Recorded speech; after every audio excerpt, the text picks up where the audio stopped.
Reynold Bean. Reynold Bean has been a marriage and family counselor. He's been an author of books on self-esteem. He's worked with families and children and directed group homes for delinquent kids. He's been a consultant on human relations to both social agencies and businesses. He has 5 children and 2 grandchildren. Welcome, Reynold Bean.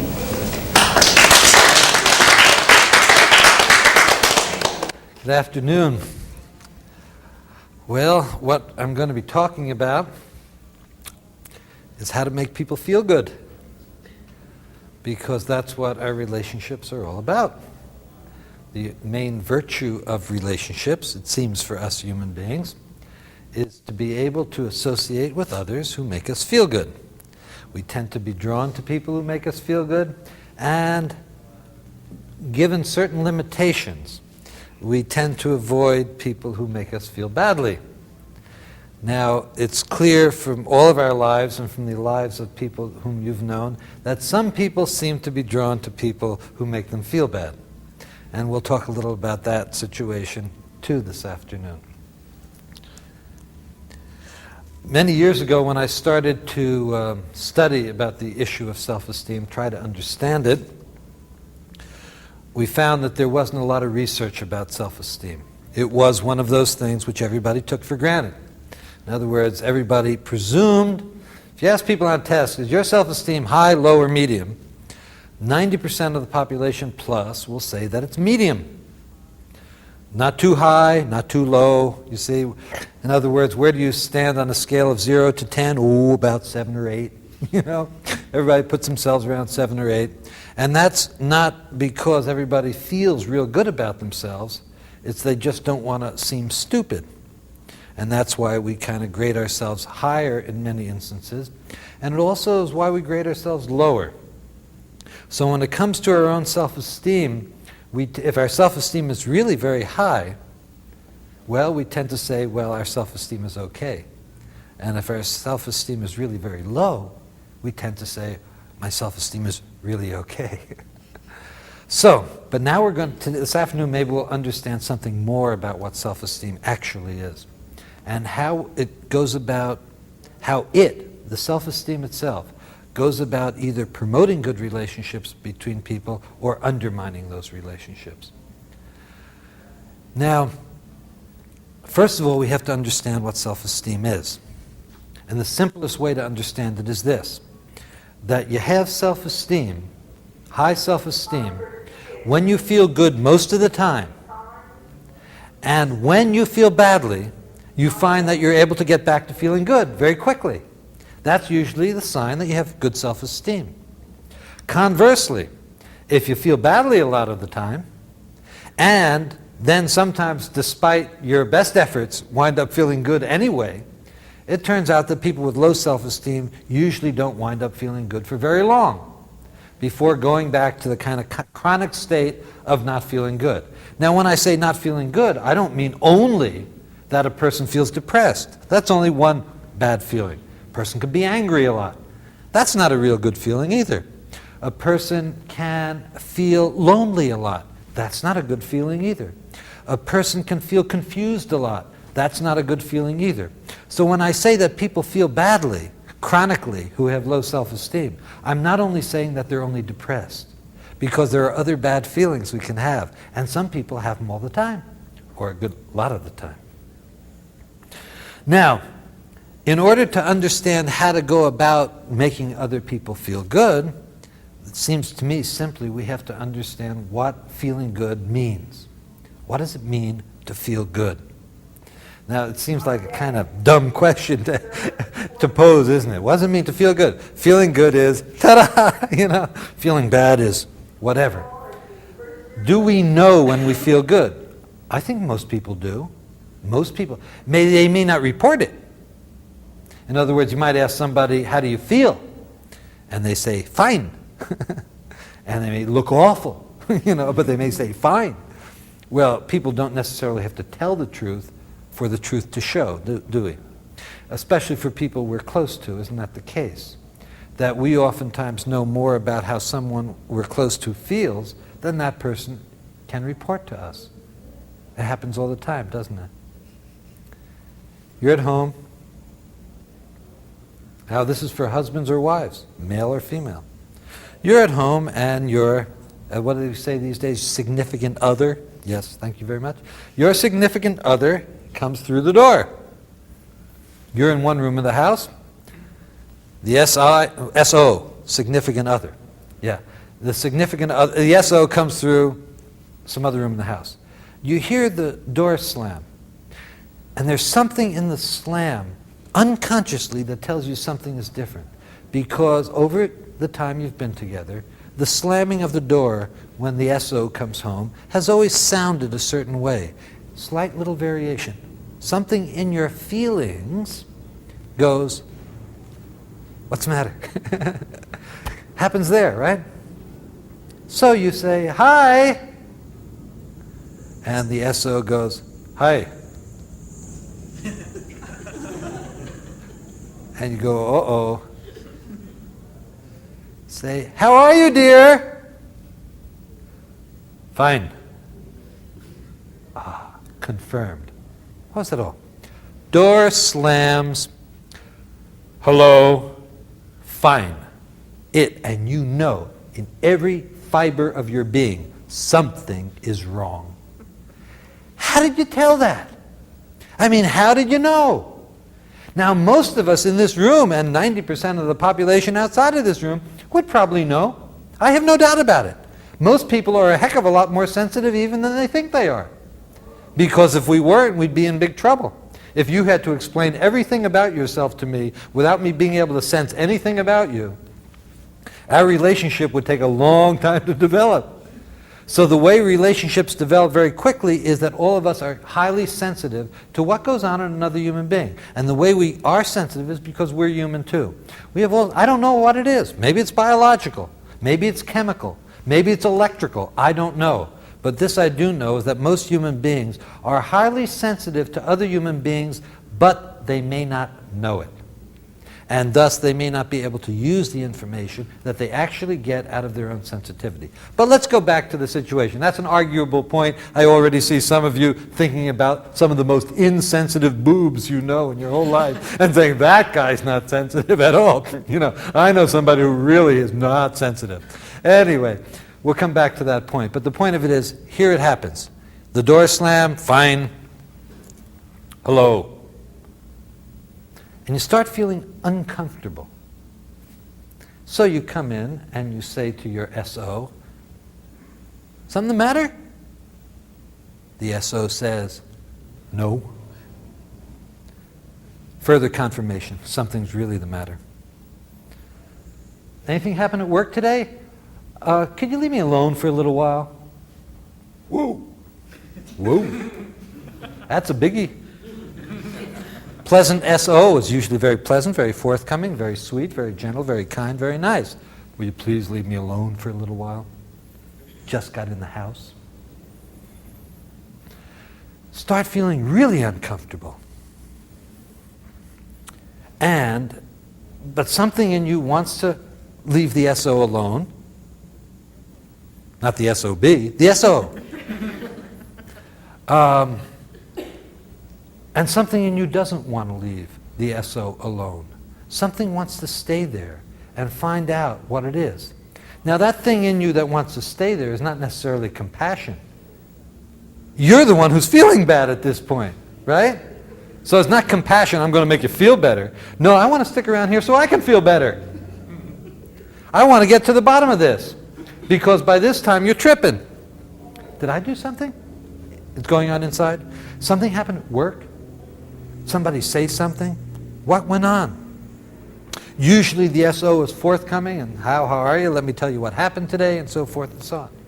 Well, I don't want to drag this story out, but that feeling, what is that feeling that you get? It's really quite simple what that feeling is. The feeling is the feeling of becoming disconnected from something that you've previously felt hooked up to. Disconnected. So when that feeling of disconnection is very uncomfortable in a relationship, isn't it? Somebody resists, rejects, puts you off, isn't forthcoming, doesn't let you know what's going on. We start feeling very uncomfortable about that. Now, the issue for me now, the reason I'm raising this issue is not because the being disconnected is so interesting. For me, what's interesting is what it differs from, what it deviates from. What is that feeling of connection that makes us feel so good when we're around somebody that we like or love? How did that come to be? Why does that make us feel good when we're with someone whom we like or love a lot? And it makes us feel good. Now, that's a nice palm. Now, I think I'll stand next to this palm. You know what? It doesn't make me feel good at all. It's just a palm tree. It doesn't give me any special feeling. So just because I happen to like something, that doesn't mean that I automatically feel good when I'm around it. No, it has something to do with my ongoing feelings of connection. It has something to do with my feeling of being part of. It has something to do with my feeling of belonging to. It has something to do with feeling in a relationship that SO belongs to me. And why is that person now leaving me in his or her feelings? The body's here. Shouldn't I be satisfied with that? After all, he or she did come home. Shouldn't that satisfy me? Why is it that the way this person feels seems to make all the difference in the world to how I feel? Right? Now, my life is not devastated because the SO doesn't feel good, but my life is uncomfortable. And most of our behavior is promoted by discomfort, not by tragedy. Because most of us don't, on a daily basis, experience a whole lot of tragedy. What we do feel is a lot of discomfort in a lot of situations with a lot of different people. And that promotes our behavior. And what promotes our behavior is the desire to get beyond that discomfort to comfort, to feeling good with the people we're with. Whether we're working with them, whether we're in love with them, whether we're married to them, whether they're our children, whether our spouses, our friends, or whatever. The goal of human relationships is to make each other feel satisfied in the relationship, to feel good. So that's what self-esteem is about, because self-esteem is the state of feeling good. So in reality, good relationships are those relationships which tend to promote self-esteem in each party. We know there are relationships that have funny contracts. As a marriage counselor, there's all sorts of contracts that human beings write with each other. One contract is, in this relationship, it is not necessary for me to feel good, but it is necessary for me to make you feel good. That's one contract that people have. Another contract is that in this relationship, it is not necessary for you to feel good, but it is necessary for me to feel good. So everything you do, I expect, is going to make me feel good. And if you don't, you're breaking the contract. Other relationships are, we will share it 50-50. Sometimes I'll make you feel good, sometimes you'll make me feel good. But we don't have any agreement on when. That's not clear. You want me to make you feel good when we're in bed. I want you to make me feel good when we're sitting around having a cup of coffee. And if we don't agree on that, we can still run into problems. So relationships are filled with agreements. Tacit agreements that we don't talk about, overt agreements that we do talk about. Anyway, this feeling of being part of someone belonging to you, almost is like someone owning you. It's like you own someone in a relationship. Have you ever had a significant other, your child, your spouse, your lover, do something that you're very proud of that person having done? Right? Maybe the person's given a talk someplace and you say, oh, yeah, that was a great talk. I'm really glad that I'm married to that person. Or a person's an artist and I'm really glad that she has this wonderful show and got all these great reviews. I feel very proud. One of the things that makes us feel good in relationship, another thing, is the fact that the relationship itself makes us feel special. The relationship itself makes us feel special. The person at the other end of the relationship does something to make me feel special. Now that's not necessarily always just a simple reflection, like my spouse is rich, handsome, famous, and so forth and so on. Therefore, I who am a clod feel special, No, I don't mean that. It means that one of the things that promotes good feelings is that the person at the other end of our relationship acts in such ways as to make us feel very proud and very good as being part of this relationship. That's not a subordinate feeling. It's a feeling that's very nice to have. Another thing that a good relationship should be able to do for people is to make us feel that we really are in control of things. Not in control where I have to grab it around the neck to make it work or to make it stop, but where I feel the basic kind of confidence that arises from the fact that my life's in my control. That this person I'm with is not going to do anything to make me feel unsafe or insecure without my having some fair warning about it anyway. The fact that this person is going to do things which continue to build a sense of control in me by giving me information, by providing resources, by asking me for help, by enhancing my competence and my ability in certain areas. That's what I expect from some people I'm close to, whether they're friends, teachers, lovers, children, grandparents, whatever. That somehow this relationship will give me a sense of more confidence and control of my own life. Another thing I want from a relationship is that the relationship should somehow help me to feel that the world makes sense. Have any of you ever been in a crazy relationship? A really nutso relationship? A relationship where you're in the relationship and you thought you were going crazy because everything that happened in this relationship made you feel like you were nuts because it never made any sense. It never fit a kind of model for, oh, I understand, because the person would do something and they'd say one thing and do another. Simplest level.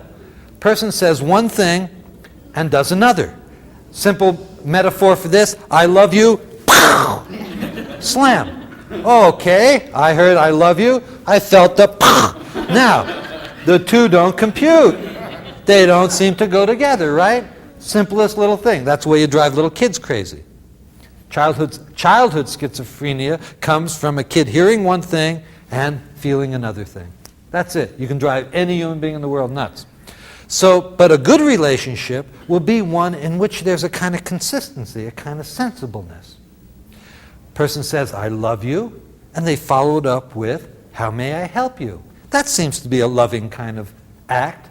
And then they follow that act up with, oh, please let me. And then they do it. All a kind of nice, consistent pattern. The person says, I want to be honest with you. Let me tell you some piece of truth that I'm experiencing, and let's deal with it. All nice and consistent. Makes sense, right? Crazy-making relationships are ones where the pattern gets broken. I want to be honest with you. I think I'll leave now. There's something I really need to say to you, but I can't. Or, I'm really going to be honest with you now. Good. Well, what was all that about, right? I'm just kind of acting stuff out. I mean, people make us crazy in all sorts of ways. But good relationships, we don't expect to do that. We expect the relationship to be sensible and help us make sense out of life, even help us make sense out of our own life by getting straightforward feedback about who we are, how we act, how we come across, and so forth and so on. So good relationships do certain kinds of things to make us feel good. And they don't do the same thing all the time, but they do these things. They make us feel like we belong. They make us feel that we're special. They make us feel confident and competent in ourselves. And they make us feel that the world makes sense and I can make sense of it. So that's asking a lot from a relationship, isn't it? How do we go about doing it with each other? Clearly, we don't stand in front of and lecture each other. Now, I want you to know that I love you. Therefore, that means, as a consequence of that, that I will A, B, C, and D. No, we don't do that. We go up and put our arm around somebody and say, how you doing, kid? Whatever. We do it quite directly. Let me tell you how those relationship things compare or relate to the issue of self-esteem. Self-esteem, as I've already pointed out, is the state of feeling good. Now, what we mean by good feelings is actually those four things that I just described about what good relationships do. When we have a good sense of self-esteem, one, we feel like we belong. We feel like we're part of things. We feel like the world around us belongs to us. We feel kind of close to it. We feel safe. We feel secure. We can trust the world. And when we're like that, we have pretty good self-esteem. We feel we belong and are part of things. Good self-esteem means that we feel special. We feel that the things that make us distinctively ourselves are things that we value and that other people approve of. So that when we are being ourselves, showing the world who we are, the world tends to give us a lot of approval for that. Therefore, we feel good about it, right? One of the things that makes us feel that we have self-esteem and characterizes high self-esteem is that we tend to feel that we can do what we set out to do.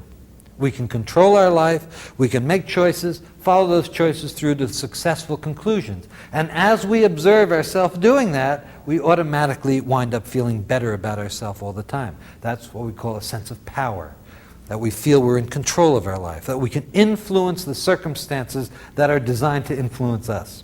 I mean, we can't say that we're in control of the world. That's presumptuous. But what we can do is say that I want my ability to influence that world, which is influencing me, to be greater and greater, if you follow that. In other words, the world's going to do things to me that I can't predict and I don't expect. But I want to somehow be able to influence or monitor the way that happens. I want to be, one of the things that makes me feel good, raises my self-esteem, is that I can make sense out of what's going on in my life. I can make good choices based on good data. I feel confident in a lot of situations because I know how to handle myself.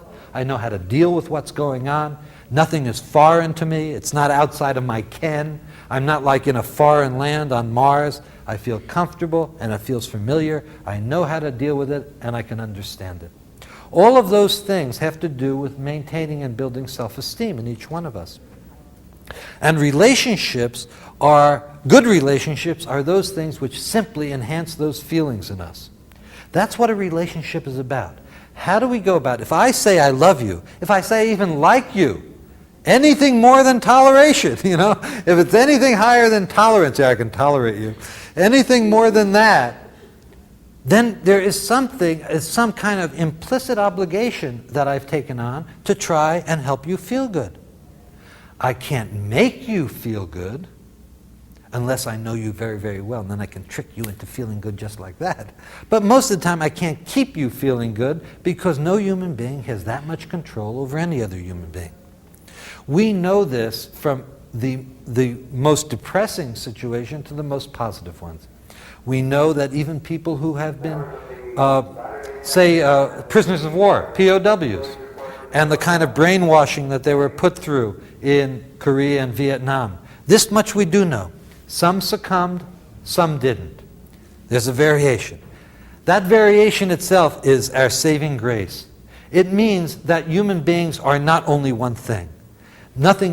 We don't all respond the same to a situation. That means that under the worst circumstances, some human beings have found something in themselves to keep that in touch with what makes them feel good. So when they come out of the situation, they can get back to feeling good again very quickly. And we know other human beings don't have that. It's my presumption that the difference there has something to do with one's self-esteem before they went into the situation, and the strength of that self-esteem and how well it maintained itself. We also know, on the other hand, go to the other end of the spectrum, the most benign, wonderful circumstances that you can imagine, whatever it is that you imagine to be benign and wonderful. And when you can imagine that, you can also imagine that there are people in the world who would not feel good about that. They would not feel positive about that, right? So even at the other end of the spectrum suggests that circumstances in and of themselves do not determine how I feel. It may sound simple, but it is to say that my interaction with those circumstances determines how I feel. It's almost like playing poker, If I come to the poker table with $10 in my wallet, the chances are, given the way I play poker, I'm not going to be playing poker very long. If I come to the poker table with $50,000 in my pocket, turns out that even though I may ultimately go away broke, I'll probably stay there longer if I keep my bets reasonable, right? So no matter what the circumstances that human beings find themselves in, it really depends how they handle the circumstances, what they come to the table with. And what I'm saying is that whether it's in relationships or any other area of life, the most fundamental and important thing that a person comes to the table with is their self-esteem.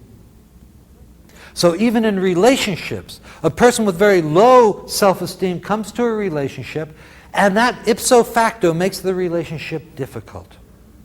A person with high self-esteem comes to a relationship. It doesn't mean that there won't be difficulties in the relationship, but it means that the person will probably be able to play that hand a whole lot longer and a whole lot better because of their high self-esteem. So this then supposes that we don't look at relationships as a way of making our self-esteem better, but we can look at a relationship as a way of not making it worse. That's a minimal statement. I want to be in a relationship that doesn't make me feel worse than I normally do.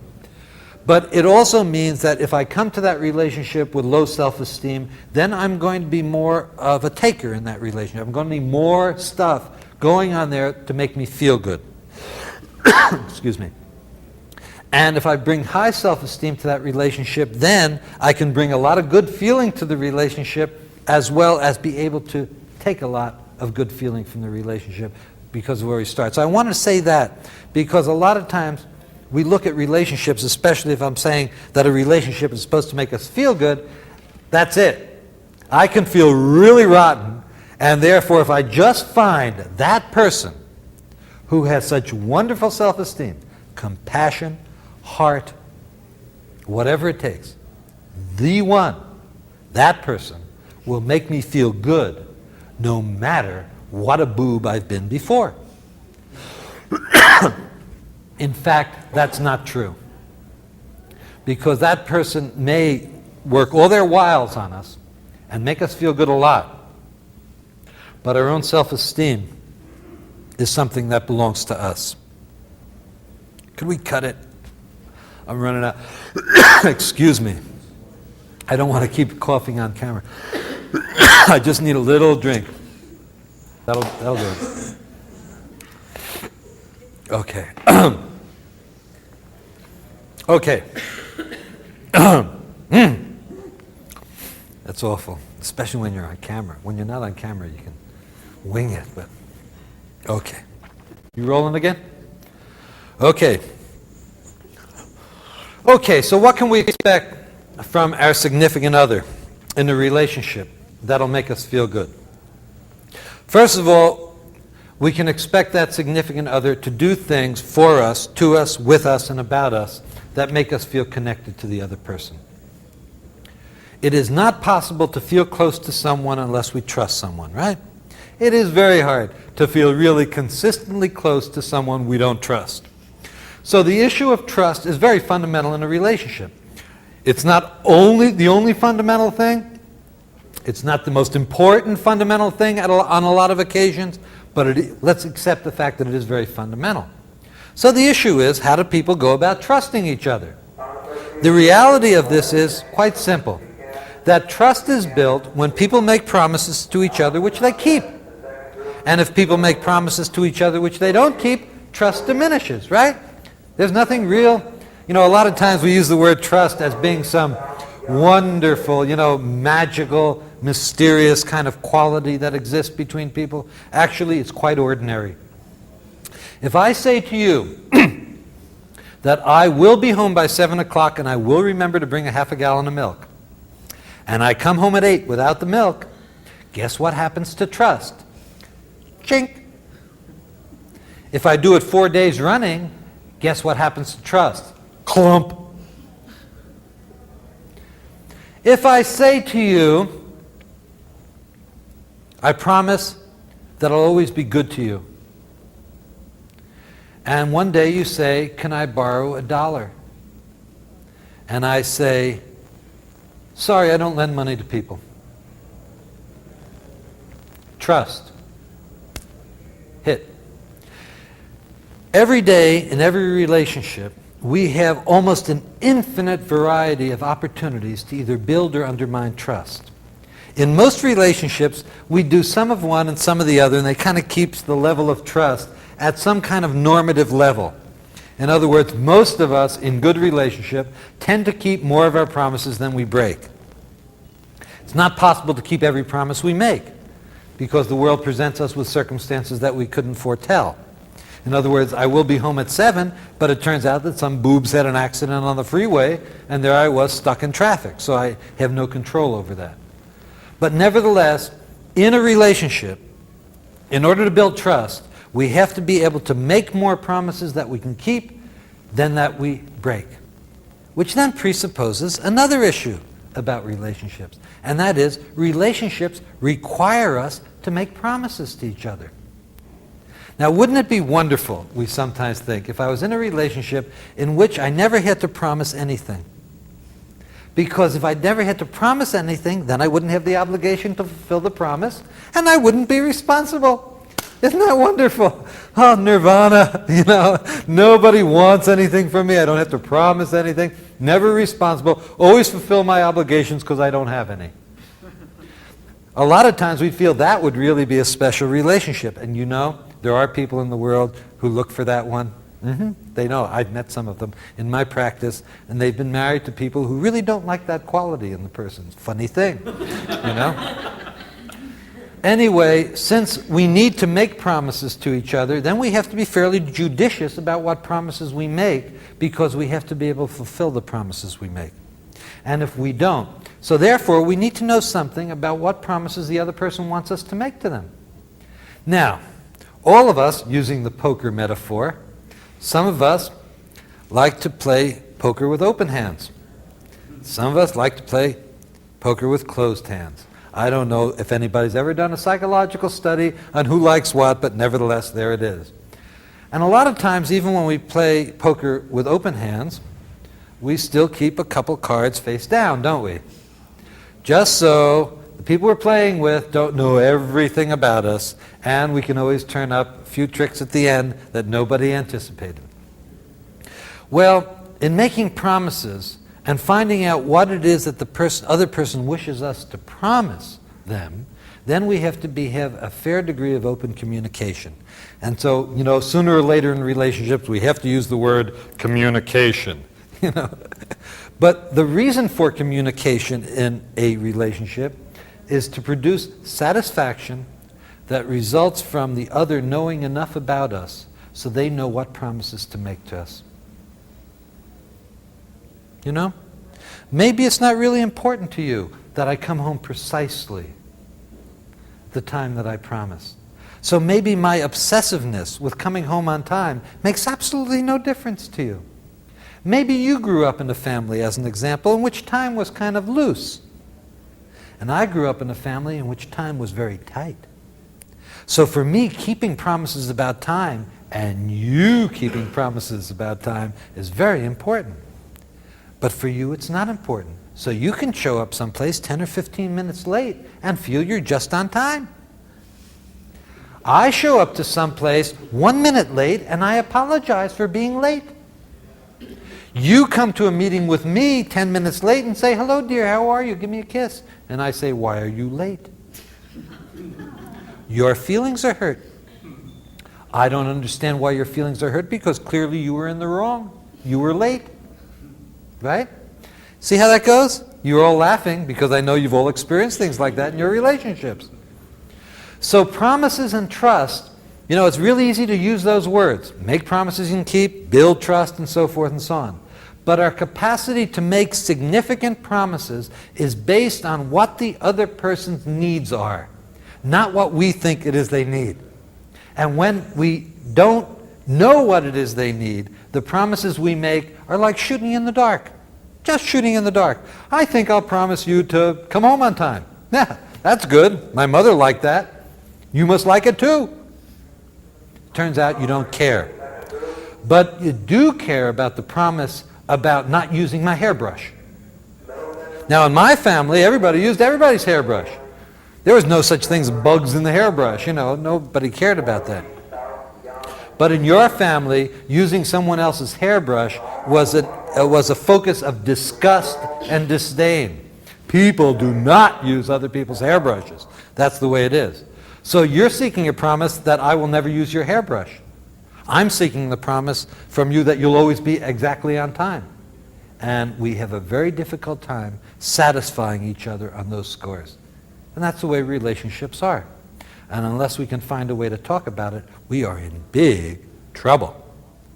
Because life is made up of lots of those kinds of promises and lots of those kinds of ways to break promises. But when I, in fact, can elicit from you those promises which you think are most significant for me to keep, and then I dedicate myself to keeping those promises, trust grows, the sense of security and the sense of safety grows. And if we want to prosper the relationship, we're going to have to find a way to make those promises that build those qualities. That's the way it works. There's no mystery to it. And when trust breaks down, it is always because someone has broken a promise. Now, the biggest promise that people make to each other in our society is the promise of fidelity. And the reason that's the biggest promise, I don't know, go back in history. I'm not even going to explain the historical antecedents or the spiritual consequences of that one. But I do know, and you know, that fidelity is the biggest promise that people seek to elicit from each other in a relationship. How do I know? As a marriage counselor, I know when that promise has been broken, it devastates most relationships. Excuse me. And for me, then, I'm not only picking out fidelity because of its great moral fiber. I'm picking it out, excuse me, because it stands there as a symbol and evidence of the importance of promises in a relationship, and the importance of the significance of promises in a relationship. The more important the issue, the more important the promise, the more devastating what the consequences of breaking that promise. And since we're all different, what's an important promise to me may not be one to you.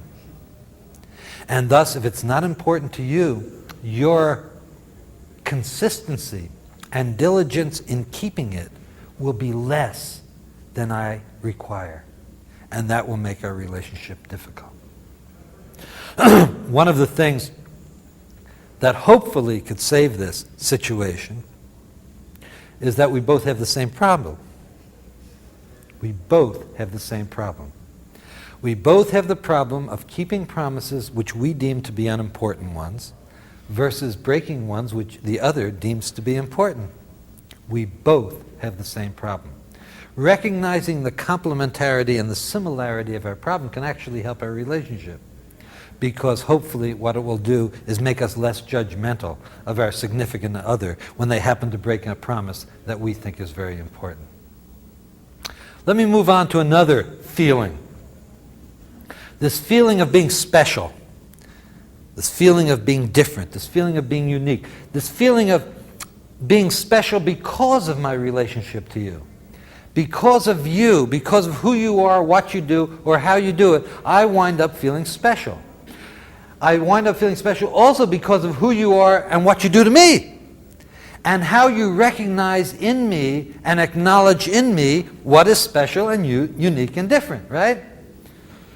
Well, you know, I've been out with a lot of women, and you're all the same. Or, conversely, I've been out with a lot of men, and you're all the same. I've heard it both ways, from both sides. Now, if I say to you, you are a member of a class, and this class of individuals, this class of people all have similar characteristics, therefore, since you all share similar characteristics, the way everyone in this class is treated can be treated the same way. Therefore, what worked for these other babes I've been with ought to work for you, and if it doesn't, you're nuts. See, there's something matter with you. If you don't fit the class, something matter with you, right? After all, with my great wisdom and experience and breadth of whatever it is, I know that all women are the same. You just dress differently. That's all. So, with that approach, how special do you feel? You know, funny thing is, that some women I've met, and some men under similar circumstances, feel that's wonderful. You know why? Because the person brings to a relationship their own sense of self-esteem, and some people don't even feel as if they belong to the class of which they're a member. Some people actually like that. Gee, I'm just like all the women in the world. I belong.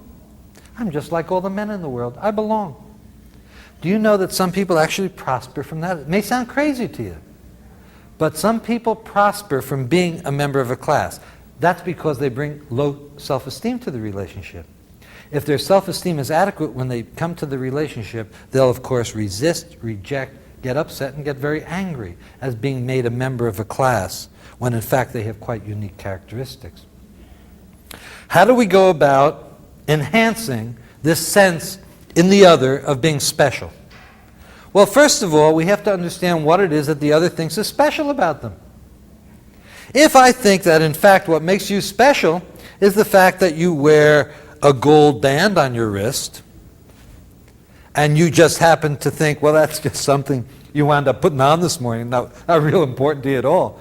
But I've decided, aha, that's what makes her special, the gold band on her wrist.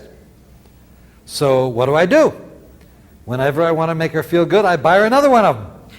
So she gets another gold band for her wrist. A little gold band, big gold band, fat gold band, shiny, dull, gold bands, because that's her, gold bands on her wrist. Turns out if I was wrong, she's accumulating a whole lot of gold bands for her wrist that are totally meaningless to her. In the process, she can think, why is this person buying me these gold bands all the time? Well, it's based on a simple issue that I don't know who the heck she is. I don't know what she values. I don't know what's important to her. I made up the whole story in my own head. That this is what makes you special. A lot of times we can go about making up stories is that what makes you special is that you make me feel so good. So, I used to do this for my wife until she kind of clued me in. It was Mother's Day, or her birthday. So I'd buy, what would I buy her? Toaster. Why would I buy her a toaster? Well, I like toast. And I figured since what made her special is that she had to make me feel special, that what made her special, I gave her something to make me feel special. Here's an electric frying pan. Now, I buy you the electric frying pan so you can cook me things I like. Hey, we really work together, huh? I know some of you nervous laughter, because an awful lot of the time, that's what we deem as being special in the other person. That they can make us feel special, so then we do things that make them, enable them to be special for us. But really what it is that makes us help another person feel special and unique is the fact that we understand what it is about them that they feel makes them special and unique and different. And we do have a bit of a problem in our society about that, because a lot of us, if we don't feel altogether special, kind of hide it. Oh, there, it's all right. What do you want for your birthday? Oh, anything you want to get me. How many of you said that? Why anything you want to get me? Because I want to find out if you can tell what I really want without me telling you. Let's play that game. That game is called mind reading. You tell me what's special about me, and I'll tell you whether you're right or not by my reaction. And if you get it wrong, you'll get, oh, thank you, dear, I love it. And if you're right, I'll be blown away by it. You know? So we need to know what each of us thinks is special about ourselves. Now we got a problem of self-esteem. Because if you think that what makes you feel special is something wrong, you know, like you're stupid, you're untalented, you're a big mouth. There's some people that think that's what makes them special. People with low self-esteem and a low sense of uniqueness feel that what makes them special is some negative characteristic. Then I got a problem. Because the only way I can make you feel good is by making you feel bad.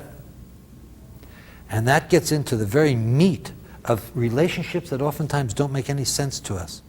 How come some relationships stay together so long when it's pretty obvious that one or both parties to this relationship feel awful a lot of the time? And why it is because in those relationships, the things that people do to each other is confirm each other's bad feelings about themselves. If you follow that. A little convoluted, but it goes like this. If I feel bad about myself, and I feel there's something wrong with me, and I have a whole lot of evidence during the course of my life that I'm right, then what I do is seek from you confirmation that I'm right about who I am.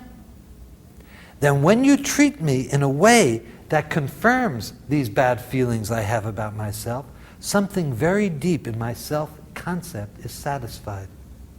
And in a funny way, you wind up making me feel good by making me feel bad. Now, and that's the way low self-esteem coming into a relationship can undermine it. Now, let's hope that that hasn't happened in your relationship, and everybody comes with very good self-esteem, feel very good. Then what do? So somebody comes and says, I feel really good about myself. Then it's very necessary for me to find out what it is that makes you feel specially good about yourself. What is it that you think is central to your self-image, central to your self-concept, and that then I will seek to enhance. Do you think you're very bright? Then maybe you'll feel very good if I bring you a book. If you don't value intellect that much, you're not going to feel so great if I bring you, oh, thank you for the book. Does it have any pictures in it? You know, that kind of thing. You know, maybe you're a gourmet cook. So in fact, bringing you an electric fry pan for you is just wonderful, because now you're going to be able to do things that you've never were able to do before. But maybe you don't feel that much that you're a cook. So I bring you an electric fry pan and you're scratching your head. Why did you give me that one? I hate to cook. You know? And so on. So even in these little ways, even with the greatest intention, oh, I'd love to make you feel good, but basically I don't know what it is that will make you feel good, therefore I keep shooting in the dark. So what we have to do is find out from another. And in order to do that, we have to be kind of open with each other and to be able to say, this is who I am. This is what I want. This is what I like. And we have to be able to do it in such a way that it communicates clearly to the other who we are and leaves space open for change. You know, last year I was into cooking. This year I'm into knitting. So this year don't buy me pots and pans. Knitting needles go this year. So we have to keep each other kind of up to date on the changes that are going on and so on. Because we can't expect the other person to know as much about who we think we are as we do. We keep on having to tell the other person, this is who I am. Last job I had, I did not wear suits. Did not have to wear suits. This job I have, I now wear suits. Very good looking suits. Very expensive suits. Now I like to get ties. I like to get shirts to go with my suits, because that fulfills a thing about who I am now. It's very important for me to look good. I like to look good. Now I'm not only speaking for myself now, I'm speaking in general. This is who I am now. Now you can do things. So my kids ask me, what can we get you for your birthday or Christmas? I got a litany of things for them. Some new tie, some new shirt, some blah, blah, blah. You know, anything that makes me look good, because that's me now. Wasn't me before. May not be me in a month or two from now. But right now, that's who I am. That's what I value about myself. That's my self-image and my self-concept. So this enhancing each other's sense of uniqueness is fundamentally based on our ability to understand what it is that the other thinks is really special about him or herself. And we can't really be very good about it until we have that information. And we both, in a relationship, have that obligation to give that information to the other in some way. And we have to find the way to do it. And there's more than one way to do it.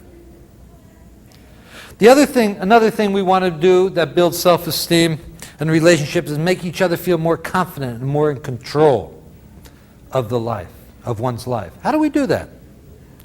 Well, actually the process is rather simple. The process is this.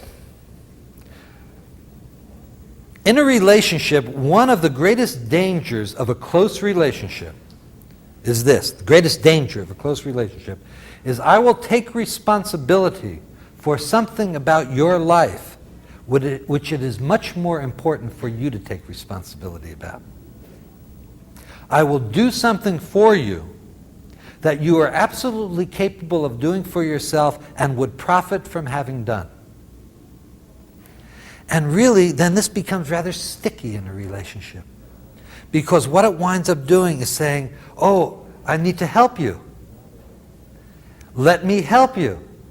Isn't that good? Yes. Very good to help each other. But you, who feel incompetent about something, unable to do it yourself, even though basically you have the capability, are absolutely willing to let me do it for you. So I do it for you, and I feel wonderful. I feel virtuous. And you're off the hook. Because you do not have to confront that thing in you that's a weakness, a fault, insecurity, an avoidance of responsibility or anything. So in fact, building this feeling of confidence and competence in someone else is not a simple thing. Because we get it all confused and mixed up with being helpful to another person, when in fact what we should be doing is encouraging them to do it for themselves. Encouraging them to find a way to take the risk, to accept the challenge, to have some courage. And sometimes, if I'm scared of something, and my wife comes to me and says, do it, do it, do it, what's my reaction? Get away, get away, get away, leave me alone, right? And I wind up justifying in every possible way why I shouldn't do that thing. When in fact, I'm scared to death to do it. And she, stinker that she is, knows that I'm scared to death to do it, and says, if you only do it, you'll get over being afraid. But I reject and resist, don't I? And if she happens to be watching this tape, she will know that it's the God's honest truth. Point of it is that if I do that thing for myself, if I overcome that thing, I might not only make myself into a better person, but I bring something to the relationship at that point that may be very, very precious. I bring my confidence to it. I bring my increased capability to it. I bring my increased capacity to the relationship to do those things and take responsibility for myself and take responsibility in a better way for those things that are my responsibility in life. So the issue in building confidence and competence in someone else is not doing things for them that in fact they're capable and need to do for themselves, but it's finding a way to pull that off. Finding a way to get the other person to be able to do for themselves what they need to do. Helping them find the resources, helping them find the opportunity, and helping them find the skills that are required to do what it is they need to do in life to grow, to develop, to become more. Now, I'm not even saying better here, just more, to become more of a person.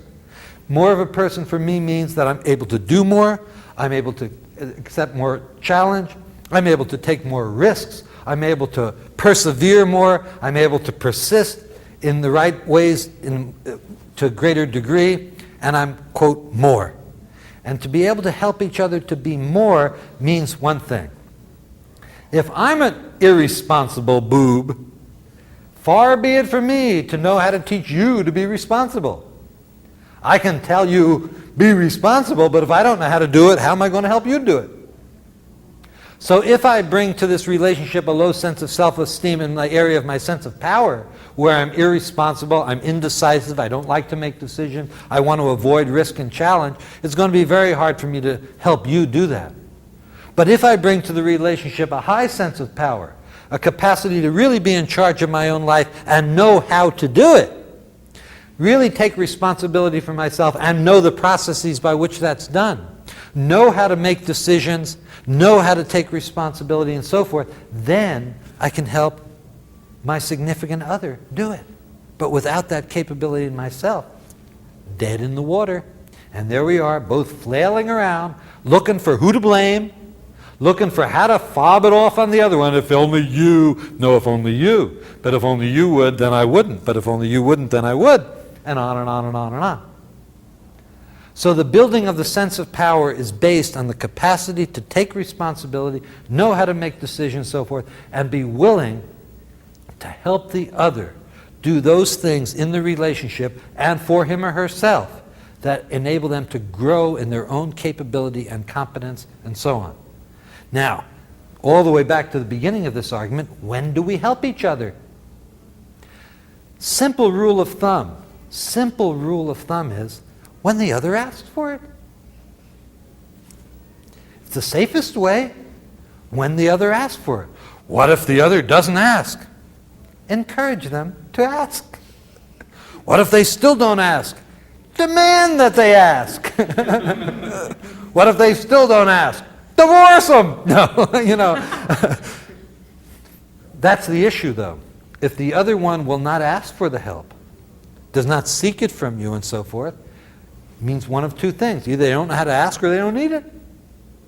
Now, if we're going to forge ahead in life, if we're going to take life as we find it and try and exercise control and influence over it, try and make something out of what's given to us, sooner or later, very soon, we're going to have to ask for help. If we're willing to play life safe, here's my life, that's it, no more, just going to stay right within this thing. Hey, what help do I need? I got it knocked. Don't open that door, don't go out, nothing. I don't need help once I stay within safe boundaries, right?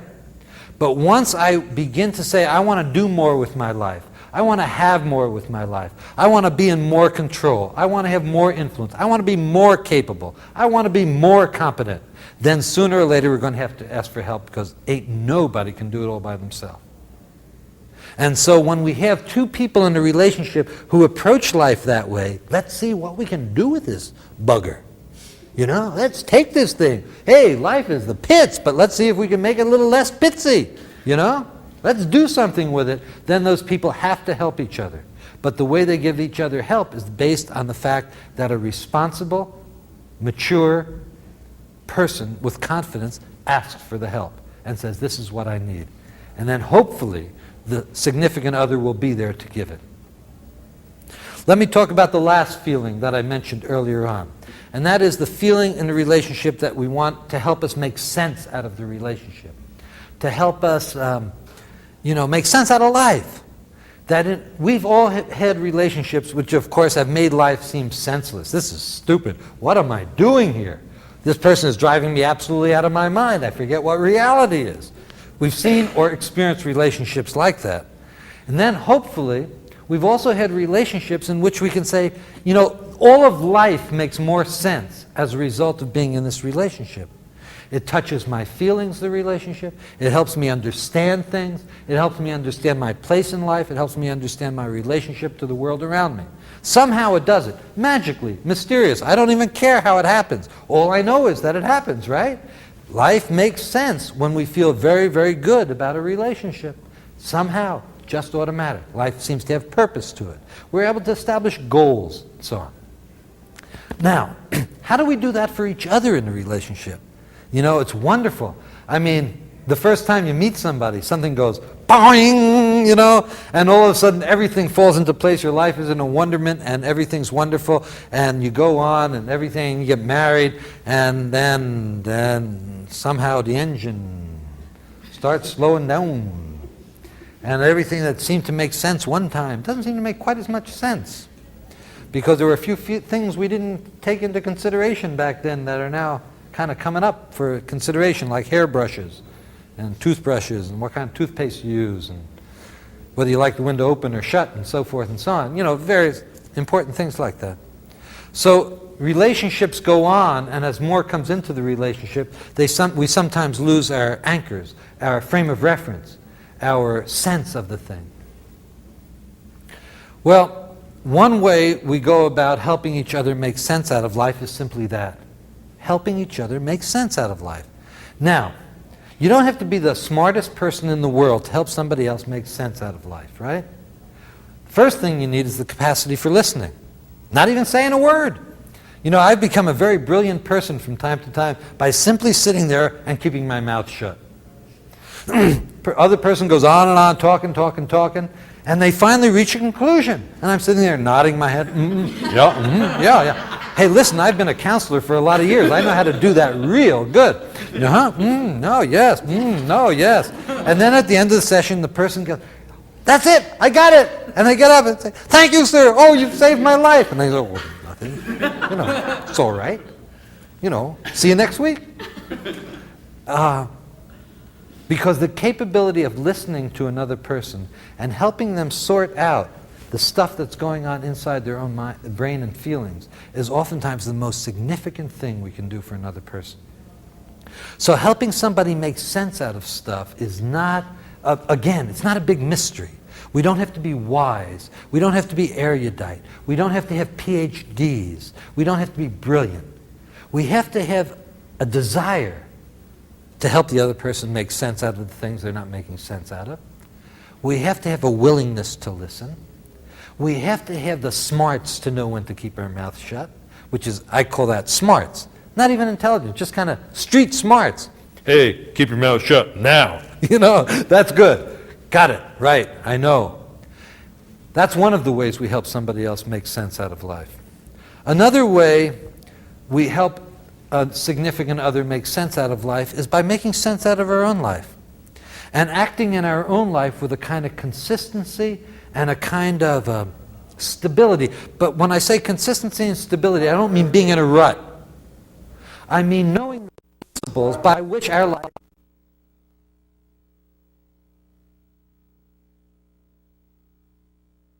it automatically acts as a frame of reference for the other person. Now, I may not agree with everything. If you're my significant other, I may not agree with everything about your life. I may not value the same things you value in total. I may not have the same purposes one-to-one that you have. But the very fact that you're living your life in a way that makes sense to you, that has a kind of consistency to it, and which you trust and depend on, helps me. Because what it does do is reduces the static outside of me. At the very minimum, it reduces the static outside of me, because what we're not doing at that point is fighting each other for space to make sense out of our own life. Fighting each other for the space to make sense out of our own life. If one person in a relationship has it, then the other person makes it easier for the other person to get it. If two people have it, because they have high self-esteem when they come to the relationship, then what they can help each other do is both go deeper and broader into understanding life and making sense out of it. One of the most unique things about human beings, of course, is this kind of propensity we have for trying to make sense out of things. Squirrels have made sense out of enough. They don't try and make sense out of more. Moles don't make sense out of more things. They know mole stuff. They know all the mole stuff they need, right? They don't have to find deep meaning in life or existence. But human beings just need to. And so whatever sense we make at any point in time about life, sooner or later, we decide, not enough. I need to understand more. I need to go deeper or wider. Many years ago, I remember reading, when President Kennedy was president, one of the first things he did to bring us out of the 17th century was give the Fermi Prize for Physics to Robert Oppenheimer. Oppenheimer, who during the Second World War worked on the A-bomb, and then was kind of pushed aside because he had communist sympathies and so forth and so on. I was very affected by this when I was a young man. And I remember still reading when Kennedy gave Oppenheimer the Fermi Award and Oppenheimer gave his speech. He said something that has stayed with me forever. He said that when he was a young physicist and mathematician, he went on doing his work in the belief that if he did it long enough and hard enough, he'd understand everything there was to know about the universe. And that challenge just energized him and motivated him no end. He came to a certain point in his life and his career and his experience where he flipped over. And all of a sudden it became real clear to him that the universe was so vast and so complex that mankind could study forever and not understand it all. And he said he got so excited, so motivated, and so energized by that thought that he worked even harder. And I remember as a young man, I think I was in college at the time when I came across that, somehow, something comes along in life from time to time that went, whoop, and a big door opened which said, there's something about human beings in what he said. And what it is about human beings is whatever sense we make out of life, whatever models we create for ourselves, sooner or later we want to go deeper or broader with that model, to understand more or understand in greater depth. And that's why in a relationship, even when we come to a relationship with a great clarity about who we are, what life is about, what sense we make, sooner or later we're going to look at that model, play with it, reorganize it, and try and make more sense out of it. And then that's when the best relationships begin to support each other in this effort. In men or in women, we've identified this thing we call the midlife crisis. See, all of you in this audience, of course, none of you are in a place near having your midlife crisis. Okay. That was just for your entrance fee. Anyway, the point of it is, what happens in midlife, and there are many different midlives for each of us, is that effort periodically to reorganize what sense we're making out of the world. And it's at those points that relationships become stressed. Because if my sense in life has depended on your sense in life to some degree, and you start changing, then my life gets shook up. And that's when relationships become under stress. And that's when this clarity about how we proceed, how do we go on now, helping each other, continuing to make sense, helping each other continue to build models, help each other continue to try and get a frame of reference that has meaning and purpose and a sense of goal for us. How do we continue to do that for each other during change, when things are changing, and when those changes are biological or normative, related to age, culture, I don't care what they're related to, they go on. We classified one, called it the midlife crisis. But that same crisis happens to 11-year-old kids. It happens to 17-year-olders. It happens to usually a lot of people when they become 29 to 30, somewhere in there. It's a crisis that goes on all the time as old models break down and new models need to be built.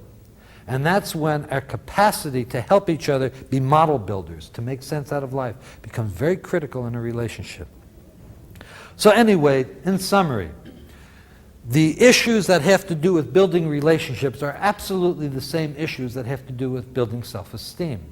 And the principles I've talked about, even though I've focused on close relationships with significant others, are nevertheless true if we deal with our children, we deal with people at work, we deal with friends, and so forth and so on. We're always, in relationships, we're always trying to make the other feel good. That's the nature of a relationship. And in payment for making someone else feel good, we expect, and rightfully so, to be made to feel good in return. Because that's the quid pro quo of human relationships. You make me feel good, I'll make you feel good. You make me feel rotten, watch out, We make each other feel good by making each other feel more connected, by making each other feel more special, by making each other feel more competent, and by making each other feel that life has sense, meaning, and purpose to it. When we can do those things for each other, ipso facto we'll have a good relationship. Because good relationships mean that both parties to that relationship feel good more than they feel bad. And when they feel bad, they can come back to the relationship to find a way to feel good again. When we can do that, we can actually say that we love each other. Before we get to that point, we really can only say, well, we got a relationship. And as we look around, we see a lot of relationships in the world because people don't know how to help each other feel good. Thank you very much.